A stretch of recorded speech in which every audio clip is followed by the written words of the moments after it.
Salut și bine ați venit la o nouă ediție ZFIT Generation. Eu sunt Adrian Secereanu, jurnalist ZF, iar astăzi discutăm cu Cristobal Alonso, care conduce nou lansatul Vest Ventures de aici din Timișoara. Deci vom trece la limba engleză. Hello Cristobal, thank you for joining us. Good morning. So also thank you for meeting me in the morning after a long night. Well, we had to do what we had to do, and it's good company, so no problem at all. Yeah, it was a great event. So I guess we should start talking a little bit about you. So I guess everyone in this ecosystem heard about you, knows about you, but let's discuss a little bit more. So shortly, how did you enter this industry? Walk us a little bit on your career. Yeah. Basically, 2000. So I'm being an executive in two roles, I would say. I was in corporate, I was in telco, but I was part of the management team who sold to Vodafone, Oscar, and Conex, actually. Oh, really? In Romania. So many years back. I was in the Czech side, but I was working with the management team who sold to Vodafone. So interesting enough, I was helping on the whole rebranding so that's 2005. So that's a long time ago. So I've been working in the region already for many years. And then I started taking roles in startups. Last role, I was a CEO in a company developing from Lithuania but selling in Africa. Long story short, the guys from Startup Wise guys called me, said we want to make this from a regional into a global play. We heard that you are the type of guy who can do that thing. So I joined it. We were always saying that we were a CE investors, right? Including Baltics, which was initially. So we have Baltics, we did a lot of investments in Ukraine, in Turkey. And we keep saying CE, but if you look at our real footprint, there was not much CE in reality, right? Because we started with Poland, but suddenly there was a lot of money from the government and Poland disappeared from the radar. We maybe make 3 investments in Romania, for example, a couple of investments in Czech Republic, but there was never volume. But I keep coming to Podium, I keep coming to all these conferences and seeing all this talent. I said, at some point, something is going to happen, right? So we're taking a close look at Serbia, we're taking a close look at Bulgaria, Romania, always thinking the next year is the tipping point, right? Tipping point didn't arrive. So we started actually saying, you know what? Let's just look for something else. So we went into Italy, then we went to Spain.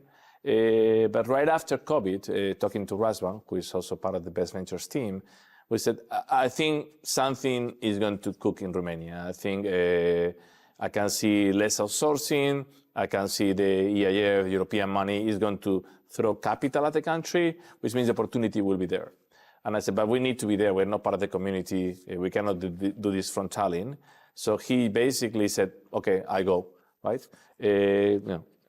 Razvan is Romanian, but it's been almost 10 years between Denmark and Estonia. So he moved to Cluj initially. And we start kind of saying, hey, we need to find a team. We cannot do this alone, right? So, hey, mingle in the community and let's see who we find that is like-minded like us. Long story short, that came to the consortium with Andre, with Ciprian, so Luciano, co-work. Then, the Iceberg came to also to help us on the tender. And we started this exercise. We doubted between the central EIF tender, but it's true that all the discussions with the ADR here in the region pointed out as, hey, being public money, this is going to be, these people, at least they know what they want, and they are setting it up in the right way, so we can, once, if we win it, have our hands free to really make an impact, right? And that's how it came to today. Of course, if you look at our 2022, 2023, 2024, that was the year we started in Romania. So it took much longer than expected. But I think the good thing is we got to the right point. And if you look at the ecosystem, it would have been amazing to be 23, 24 already here actively with money. But I think it is the right time. So I do think, especially if we're making a regional play, mostly in the West region initially, I think it is the right time to be doing it, right? In terms of talent, in terms of mentality, in terms of ecosystem readiness, excitement. I think everybody is very excited around it. I think everybody is very conscious at the macro level. Here, for example, that the auto industry overall, not just here, in Europe is is happening what is happening, right? I know, but so you need to Timișoara- replace it. for Timișoara, But of it course, for doesn't exist. Timișoara is the industry that has basically elevated the city for years. So, but I like the mentality that is saying, how do we find another big multinational coming here? We said, no, we need to do it with many companies, with technology, with innovation. I think that if it happens, because it's not an easy one, it will give also so much energy to the city to have such an ecosystem thriving and happening. And I've seen it in Estonia, and I see what it can happen. It can happen, A, it's not impossible at all. And B, if it happens, it's just changing the landscape of the city, of the youth, of the cycles, of everything. I was wondering, how is Romania now versus, I don't know, 2005? You said that you were involved then at Connex. So if you look after those 21 years, how is Romania different? Well, I think, I will get back to, if you look at any place in that area of Central Eastern Europe, it's a different world. Like, you will go there in 2004 and 5, especially if you were coming from Western Europe, it was like, holy shit, this is like it will be where our mind was Soviet, right? Which it was completely wrong, right? Because we have not been here before, but you saw the huge difference between Western Europe and anywhere in Central Eastern Europe, right? Now you come, and it's not that different, right? So I think you just feel, I'm in another country. It's just different, right? I think the big change is the whole outsourcing mentality. I think it's the idea that before the talent was basically working outsourcing for things that were done in another country, that were paying well, you were taking your money and you were happy going home, right? At least when we look at tech sector. And now I see much more about people that we want to do it ourselves, right? But still, outsourcing, even if it's there are a lot of challenges at this point, but still, outsourcing is still a big portion. Yeah, but when I was here, I was also here in Bucharest a number of times with both Ericsson, Nokia, Huawei, because when I was 2010, 11, 12 in the Baltics as a CTO, the whole outsourcing of the networks teams were all in Bucharest. Yeah. So we came here to meet outsourcing teams, right? And again, you saw the talent, right? And you saw so you always thought, okay, at some point these people will get bored because outsourcing at the end of the day is boring, right? It pays well, does well, but it's boring, right? And I have seen it in the Baltics that Barclays was huge, but at some point I would say a good 30% of Barclays people broke out and created fintechs, right? Because that was boring, right? So it was always about, okay, when is something going to click, right? I think the other thing that you find is it's a much younger ecosystem, but younger also in age, right? When you go right now anywhere in Western Europe, people is older. Even the generation around the startups, around the VCs, here you can notice almost there's a decade earlier on anybody, right? Which is exactly what we need, actually, because I think that level of energy is the right one in terms of also where the maturity of the ecosystem is, right? I still think it lacks role models. I think that's one of the key things. So, but they will come, right? Because, again, the key thing in Estonia is the people in university, Estonia, Lithuania, they want to be like Vinted, they want to be like Bolt. They don't want to be anymore in McKinsey or in a bank. So their dream is to be like one of those guys, right? So there's like almost legendary stories of these kids under 18. So funny enough, we have gone through the garage in Silicon Valley to the Billings brothers, in making taxis, or the Vinted guys in Vilnius, or the NordVPN guys who also has done a bootstrapping unicorn.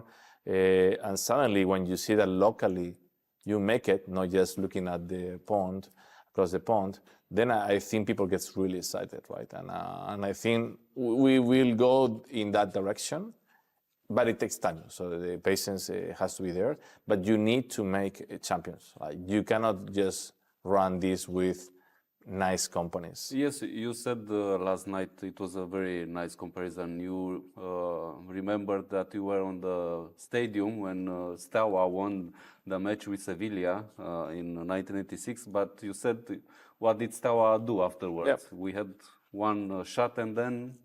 So you said it's a game of numbers. Yeah, it's a game of numbers.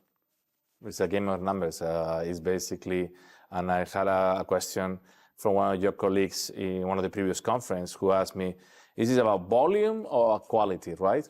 And I said, you cannot do quality without volume in this game. First, you have to have the numbers, because this is statistics, right? You know, the BC is statistics, right? Of course, within the statistics, you have to be the right person making the right calls, right? But it's a numbers game. It's the only way it works, because you basically, no matter how brilliant you are, how good your team is, everything is against you statistically, right? So the only way to beat that one is to throw enough numbers, right? And we need the volume, right? If you want, again, for one unicorn, you need at least 250 well-funded startups at the early stage. We did, it was the statistics 40 in the whole of Romania last year.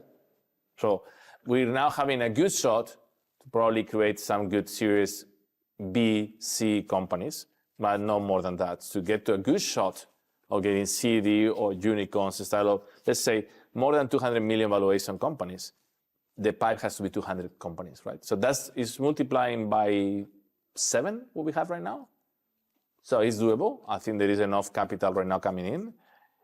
I think also the risk here is that it's great that capital is coming. It's great that Europe is putting money. It's great that the public funding is coming in. But for this to be consistent, you need the private money to follow, right? Yeah. In lesser scale, that's okay, but they need to come in, right? And I think when the reason why the Baltics, Estonia and then Lithuania, to a lesser extent Latvia, came in is because everybody who make money reinvested in the ecosystem. And they said, I want people to have the experience that I have had, right? So everybody became an angel investor. Every company became an NLP in funds, right? And that is a fundamental part of the journey, right? But we are very well situated for 40 investments. We are getting into probably the direction that probably we can fund 100 investments in the country. We're far away to the 200, 250 that I think will allow the numbers to get to what we want to get, right? But we're in the right direction. Things don't happen overnight. This is an industry that doesn't happen overnight. We started to see, we kind of have a UiPath mafia, so to call it, because a lot of people got rich when the IPO went on, and also we have a number of founders who also exited various businesses. I don't know, SmartBill and many others. They are starting to put back money in the ecosystem and grow other companies. But what do you think of your chances to find good teams and work with them here in the region, or attract them here in the region? What do you think? I think the attraction right now, it has to be considered an outlier, right? We have a very close cooperation to a particular regional set of Serbia, which makes a lot of sense because of proximity, because probably those guys are not getting the Belgrade money. So they see, okay, if we have to move, this might be a good place, which also might be the people that really moves here or move some of their businesses here, people, development, whatever it is. But that's going to be 10, 15% right now. I think we are far away to be an attractive place yet. To really think, we're going to attract regional people, right? So I think the key thing, regional meaning not this region, but beyond Romania, right? I think the key thing right now is, can we get the region people to make great companies? That should be the key focus. I tend to think there is 20 or 30 of them out there. You just need to find and work with them. And we need to make the other 50 to 100 teams, right? And this is why I like the instrument where, hey, we have money to be able to do pre-acceleration, to be able to do acceleration, so to create the system, right? So if you ask me, is there 70 teams today to invest? No way. Max 30, max, right? And we're going to be demanding. So that's probably going to give you 10 teams per year, which is okay. That's your average VC. So we'll play average VC. There is 30 teams out there in the next 3 years, no doubt, that have a good shot in early stage. And then remember, we can do following about 1/3 of them. But we need to do 70 something, right? So we need to be creating those teams, and hopefully fast enough so some of the teams who fail on year 1 come back on year 3. Because actually that's the good founder usually. It's the one that has done it once, has lost a bit of money, a bit of hair, but still not lost energy and the motivation, has learned what goes wrong and comes back to the system.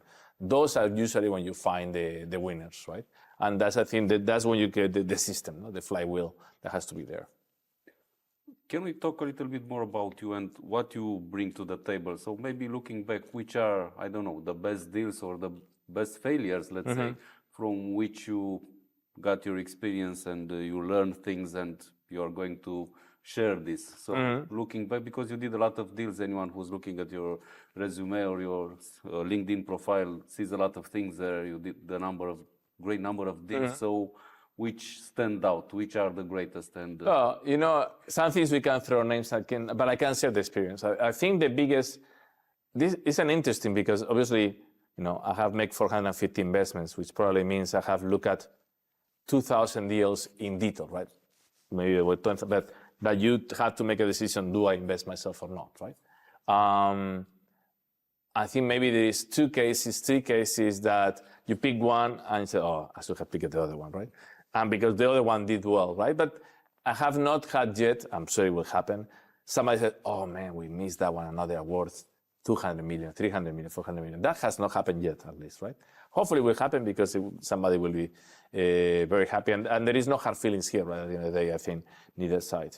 I think as an investor, usually our biggest failures are 2. One is not trusting your intuition.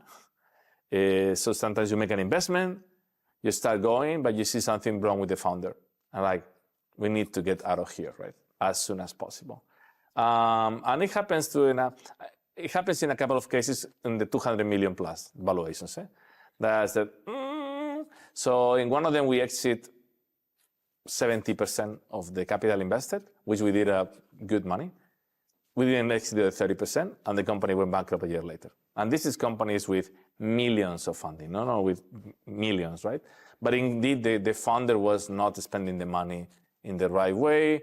The governance was not there, etc. We have back up a couple of times smaller deals, 5 mil deals, in which we came in the last round when things were very still tough.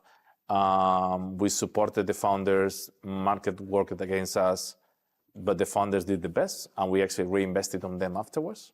So there was a company called City in the Baltics. I think totally the company lost about 6 million in funding, more or less. Significant amount. And the guys came back a year later, and we invested again in the next venture because we said they did it the right way, right? I think the biggest satisfaction so far, we say there are 3-pronged. One is the 3 teams we invested in defense in Ukraine. That has been incredible. Like, we're talking about companies that in less than a year, we're in the 10 to 12 million sales, no valuation sales, right? Of course, there is a lot of connotation around it. Both of them getting to the 50 to 100 million valuation, and we invested probably in the lower 5. And most of these were actually founders who worked in another startup before that we knew. They were called to the front, so they have to leave the startup with somebody else. And then they said, well, I'm here, and I'm seeing opportunities, right? Which is already, to me, incredible to be on a life-death situation, and your entrepreneur mind says, shit. So those are incredible. We have a couple of companies, I was mentioned yesterday, past the 10 million AIR. And one of them, we invested on Dato actually 2019. The guys were like a rocket, 1 million, 2 million, 3 million, 4 million, and pow, in 4 million, they just couldn't grow, right? A couple of the VCs abandoned them. Basically said, you're not going to make it. Took 2 years for Liudas to get the boat back into direction. Now I think they're in 12 million and up, right? So I think the one thing that you realize as an investor is that doesn't matter how successful you are almost in every round. And rounds are not important, but it measures the stages, right? Again, taking a company to 1 million, mega difficult, doable. Everybody with a good team, if they're in the right time, can take the company to 1 million euros. Okay, growing that to 10 million. Ooh, you see them usually is the 1 million, 1.5, 2, almost 3, and usually there you start saying, oops. So unless they really change something, the machine just doesn't oil at the same speed, right? It needs changes, right? And I mean, a couple of cases, I mean, a Spanish case called Nimith is a cybersecurity company. It happened the same thing, right? They went to 1.5 mil, and the CEO says, our channels are not ready, right? So he hired a new CRO. The CRO came, fired all the sales teams, said we need to change all the processes, went back to the investor, said, this is going to take a year. Yes, but in a year, we are going to be in that position, right? So we need to raise a bridge round, which we helped a little bit to Oscar. Another 2 million and going up, and I think they will be doing a 30, 40 million valuation round this summer, right? But to me, the success of those is like seeing that the founder still calls you to tell you about these things. Sometimes he needs something. Sometimes he just wants to share where he is, right? So you know the story behind the numbers, right? Because, when you guys announce the rounds, everything is, woo, right? But you have no idea, right? About how easy, how difficult, how much it took, how many times they were borderline not of dying, but of doing the same operation with much lower valuation, and why they take the decision or not, etc. And I like it usually when I'm looking at the commercial traction, which usually ends up in being rounds, right?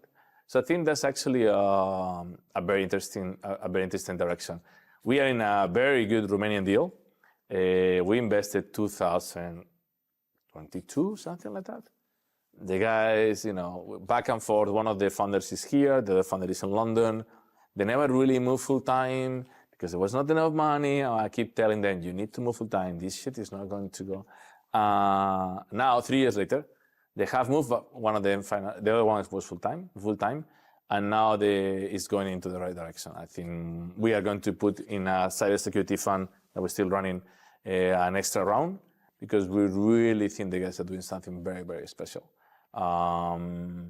Is the type of product that the product is different. I don't know if they're going to make it, but what they're doing has all the ingredients to be really, really different. I will give you the name in the coming days. I need to close the round. I was going to ask you, Well, it's data against data. I don't know if you know them, Adrian and Alex. But I think they're in the right topic with the right mentality, and Adrian has the right product mentality to leverage the AI revolution going under to make a big giant. This is an industry that has already unicorns, but there is a shift on how it's being run. So I think there is an opportunity for a couple of 2 or 3 bigger guys to come in. So when talking about Romania, that's the one in Romania that I have already invested that I'm very excited. But again, we invested in 22. Talking to the guys, you think they're going nowhere, 5K MRR, but you see, okay, something is cooking there. They're waiting for the right opportunity. They're waiting for the right. And sometimes it's just that if you don't give up on a smart way, not losing your life and your family and everything, sometimes you just have to wait for the market to be ready for you. You just have to be there, right? If you keep yourself alive one way or another, most of the times, if you can explain to investors the story why you didn't grow, because that's usually the biggest challenge, then the opportunity is there. You just have to be ready. But you need to have very good product people these days because you can build anything in 5 days, right? And you can scale it in 3 months, right? Yes, it's so great. I think that's the crazy side. I was saying yesterday, the windows of opportunities now are 1 year, right? And this is by the way, it's mega scary for us, because you have no idea of how this that you invest in today will look 2 years from now, right? So you need to make bets to say, hey, you need to grow very fast because if you get big enough, then you will be able to sustain the changes because you will have money, resources to throw it at the change. If you don't, somebody else will get 5-10 million and you're gone. The opportunity is finito. Just to close this segment, which was your best deal? I don't know, which brought you the craziest amount of money until now? Maybe not the name, but at least the... one of them is the secondary that then went bankrupt. That's so far my best deal because we exited on time. So we exited at the 200 million threshold. We invested at the 5 million threshold. And we invested in a secondary on time, right? So that was the biggest thing. We have one that we didn't make any money, but the founders make a lot of money. We didn't sell, but they made a lot of money, and now the exit is not that good for everybody else, but the founders make a ton of money, which is great, by the way. I love when founders make money. But the good is in the making, and this is the whole patience game, right? So I think we have returned 7-8 million in cash at the end of the day. But the good is on the making. I think the portfolio is my own portfolio. If I look at all the funds I've been part of, is $250 million right now. So it's a 5x almost on the whole thing. So the good is on the making. But I think the two defense companies, one of the defense companies this year, I will be very surprised if they don't exit already. That's going to be very big. Okay. Now going back on what West Ventures wants to build here. So how much can you educate, coach a team? You said coaching last night. How much can you coach a team to build a 10 million, 20 million AIR or MRR company? So what kind of, I don't know, traits do you need to find in the founders team in order to be able to grow? So how do you see this? That's a good question, because and you touch, there's a point because I use coach, right? So I think our biggest trait is coachability. It's exactly that, because that doesn't mean that you need to be coachable to be an incredible founder, right? Hey, give you $500,000, leave me alone, I do my shit, I know what to do. Great, right? But that's not what we put in here, right? So if you're going to do in a coaching program, you need to have founders who are coachable, right? Who can leverage that a lot, right? So I usually like to be, you saw a bit my style there, a bit with them, because I want to see how do they react, right? Do they go defensive, trying to justify everything they're doing? Or are they listening and said, that's a good point. Do you see different attitudes or different cultures in different countries? I don't know, or it doesn't matter if you are in Romania, Estonia, Germany, Spain, or are things different? I think there are some traits overall, but I do tend to think that in Eastern Europe, the people is a bit more humble. So they are more willing to say, hey, you know something, I know something, you know something, let's listen, right?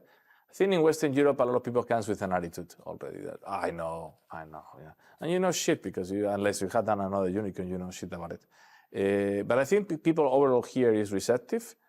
I think you need to go beyond the poker faces, I call it in Eastern Europe sometimes. Here, I think, here is interesting because I always see this Mediterranean plus Eastern Europe look, right? In a way, how they react. The more you go north, the more poker face you get when you're talking. And you say, are they listening to me? But then you see the next day, they follow up, they do something random, right? But I think the culture is, the people who get into it, I think at the end of the day, the mentality is very, very similar. I think, as I said yesterday, our biggest issue is coachability and then capability to think big enough, right? So when I think somebody too local, even talking too much about making it in Romania, it's like, I don't care. That's not what we're after. Right? You shouldn't be after that. So I think that's the two things that we influence the most. Is about, pushing the tempo, asking the right questions, and not making decisions for them. I think a lot of them are expecting that they come here and you tell me what is my right pricing strategy. I said, no. I'm going to tell a guy who has a very good methodology how to do pricing and can give you feedback, but you're making the decisions, right? Because if you don't know how to make decisions, how are you going to make it, right? But we can influence them. I think our biggest is influencing the mentality and limiting the price of the mistakes. I think these are the two things that our programs will do, and obviously expanding the network, right? So we do know a lot of people. We can put you probably in front of somebody who has done something very similar in the last 2 years to at least share the experiences. And if you start doing well, we can probably put you afterwards in front of VC money that is investing in what you're doing, right? So that we can add, that is very clear. The rest is mentality change, is faster speed, less fear, getting people very uncomfortable, loaded, because we have a year. So, and it's not for everyone, by the way. This doesn't mean that this is how the world should work, etc. But if you made the decision to get into this, you need to come in with the attitude to play the game, right? How are you going to rate if this venture, West Ventures, is going to be a success in your own terms? What would you like to happen, and what needs to happen in order for you to say, great, this was a great deal and we managed to do this? What are you looking for? Well, I think we need to return the money. Yeah. We need to do 2x. Okay, so I would say a great VC fund is a 3x, right? 3x plus, right? Here we are narrowed to the region. That is a constraint at the end of the day. If you can do 2x and knowing that there is a leverage with the government, means you're probably giving 3x plus to the private investors. That's amazing, right? That's enough cash in the system to continue. I think we should be able by year 4 to say no to good teams. So to me, basically a measure of success will be that by year 4, where we have 15 investments left, we start finding good opportunities that we say no because we have better opportunities. I think that will be to me. Right now, I would say we want to say yes to every good opportunity because it's just take it, right? I think if we are in a situation that the qualified pipeline year 4 is 50 teams to choose 15, then we're in the right place. Then I think if there is basically enough space for 2 regional VCs, which means that one at the end of the day, then we are in the right place. Or if we have deals that are stolen from us, stolen between quotes, by a syndicate of local investors or a VC from Bucharest that is investing nationwide, those are good signs that we are in the right direction. And then the real numbers. I want to see 200 pre-seed deals in Romania in 3 years from now. And of course, a number of them are ours, a number of them will be somebody else. But if we are in 200, so we have to 7x the ecosystem in 3 years from now. So it's 2x per year. That's not too much to ask when we're coming from here. That's the objective, I think. Then the numbers game will be in the right direction. Great. So I'm looking forward to this journey and looking forward to talk to you again and get the feel of how are things developing. Thank you for today and for sharing all this. Hopefully you are as interested as now in 1-2 years from now what we're doing. I shall be. Thank you. Thank you. Vă mulțumesc foarte mult. Aceasta a fost ediția de astăzi FIT Generation. La revedere!